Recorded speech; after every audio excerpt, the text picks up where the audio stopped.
အိန္ဒိယနိုင်ငံရှိစာအီဘာဘာဗိမာန်တော်တွင်ဤနေရာမှထမင်းချက်ဆောင်ဝန်ထမ်းများသည်အစားအသောက်ထဲသည့်လင်မန်းများကိုတစ်ခုပြီးတစ်ခုအစီလိုက်လံချထားပေးနေပါသည်သူတို့၏လှုပ်ဆောင်ချက်များသည်အလွန်ကျွမ်းကျင်ပြီးတွက်လက်မြန်ဆန်လှပါသည်ရေခွက်များလိုက်လံချထားပေးသူကမူပို၍ပင်အံ့ဩစရာကောင်းနေပြီးခွက်ခုရေဆယ်ကနန်းခန့်ကိုတပြိုင်နက်တည်းတစ်ခုပေါ်တစ်ခုဆင့်ကတည်ဆောင်ပြီးလိုက်လံချထားပေးနေပါသည်ဘာကြောင့်လဲဆိုတော့ဤနေရာသည်အိန္ဒိယတွင်အကြီးဆုံးသောအခမဲ့ထမင်းချက်ဆောင်တစ်ခုဖြစ်ပြီးတရက်လျင်ပြန်မြ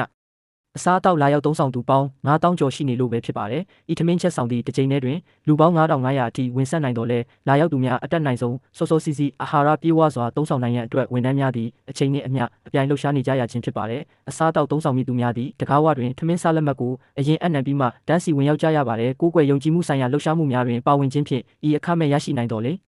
ကိုယ်တိုင်ပတ်စံပေးပြီးဝယ်ယူမည်ဆိုလေလေအခမဲ့နီးပါးပင်ဖြစ်ပါတယ်။ဘာကြောင့်လဲဆိုတော့တဦးစာစားတောက်ခါမှာယူပြီးတစ်ဆက်တာရှိပြီးမြန်မာငွေရာကနန်းခန့်ပင်မပြည့်ပဲကလေးငယ်များအတွက်မူထက်ဝက်ဈေးတာကျတင်လို့ဖြစ်ပါတယ်။ဝန်ထမ်းများသည့်အစားတောက်မျိုးမျိုးကိုလင်မန်းထဲသို့တစ်ခုပြီးတစ်ခုလိုက်လံထည့်သွင်းပေးပါတယ်။သို့တော့ဤအချိန်တွင်ချက်ချင်းစားတောက်၍မရသေးပဲလူအားလုံးလက်နှစ်ဖက်ကိုအပေါ်သို့မြောက်ကဝတ်ပြုဆုတောင်းခြင်းကိုအတူတကွပြုလုပ်ပြီးမှသာစတင်စားတောက်ကြရပါတယ်။အကယ်၍တင်ပိုက်